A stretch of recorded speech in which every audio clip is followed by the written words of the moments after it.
You're listening to Leadership Podcast, a series of short, insightful discussions with experts in the field of volunteer leadership. Brought to you by the AREA Center for Leadership Development. Your interviewer is Elaine LaChapelle. Why is it, Warren, that learning about conflict resolution is so important for leaders? Leaders are working with people. To me, leadership is about inspiring and motivating people. If you're going to have people around you at work, Elaine, you're going to have conflict. There's going to be differences. So I think as leaders, if we understand what conflict is, where it comes from, and more importantly, how to manage conflict, it's going to make us more effective.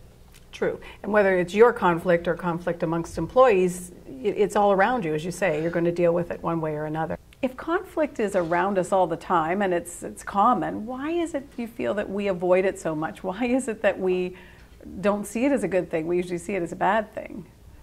Conflict can at times manifest itself in bad ways. Sometimes emotion will come out of conflict. We've had those experiences when other adults that we're working with have become emotional. It doesn't feel good, and therefore we do want to avoid it. But not all conflict needs to be like that, and I think we can actually do a lot of things as leaders to mitigate some of those uncomfortable responses. That must have to do with then the approach that we take to dealing with conflict. So what are some of the different approaches people can take?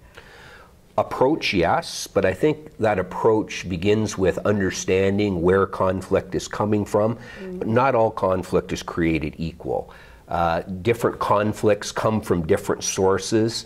Conflicts involve other people. We have different relationships. Some relationships are more important than others. Some conflicts are more important than others. So I think if we understand where it's coming from, how important it is, how important the relationship is, that can help guide us in an appropriate way to manage that conflict. So what are some of the ways you manage a conflict? What are some of the things I might choose to do? Yeah, choice is a very good word there, because I think you have a lot of choice. Now, we don't always exercise that choice intuitively. We all have learned ways of dealing with conflict that we've had success with, and we'll tend to come back to those approaches intuitively because they've worked for us. But as I said a few moments ago, not all conflict is created equal, and those intuitive responses are not always the most appropriate. If you think about conflict with another adult, and you and I have, for example, Elaine, a substantive difference of opinion on something, we can think about conflict as the degree to which I'm going to listen to you, the degree to which I'm going to accommodate your perspective, and the degree to which I'm going to assert mine around this particular difference that we have. So if we think of cooperation and assertiveness, there's different ways that I can use both of those tools in resolving that conflict with you.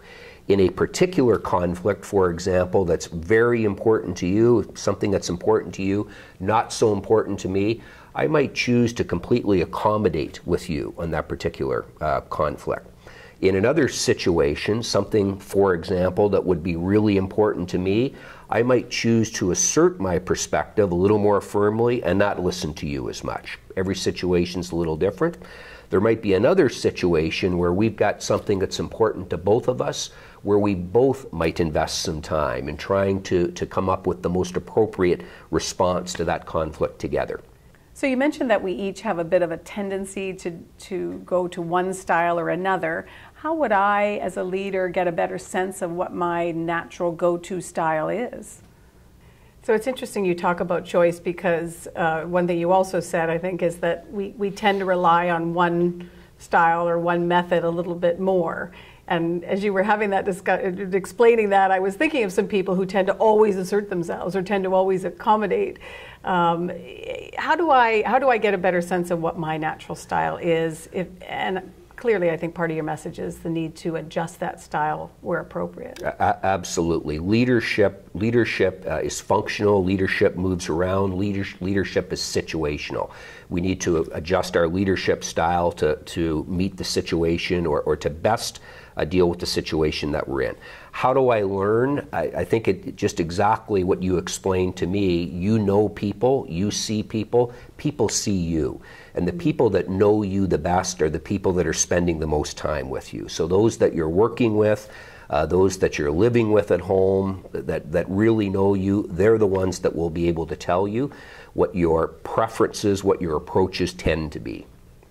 And then I can get a better insight into where that isn't so appropriate to use, I take it, yeah. Well, yeah. I mean, leadership rule number one: know yourself, know your own strengths, know how those strengths can be perceived by others to be weaknesses if they're overdone. Too much of a good thing. Competitive behavior around resolving a conflict, for example, is very appropriate in certain circumstances. But if I'm always using that approach to deal with conflict, then that can be perceived as a weakness by others. And you said it's all about choice, making a choice. Yes, in my view it is. Excellent. Knowing yourself and exercising that choice. Super, very good insights. Thank you. Thank you, I've Elaine. been speaking today with Warren Wilson. Warren is with the Intersol Group, and if you'd like a little bit more information on them or what we've discussed today, you can get that at intersol.ca. Thanks so much for joining us. You've been listening to Leadership Podcast. To subscribe to this podcast, go to aria.com/leadership.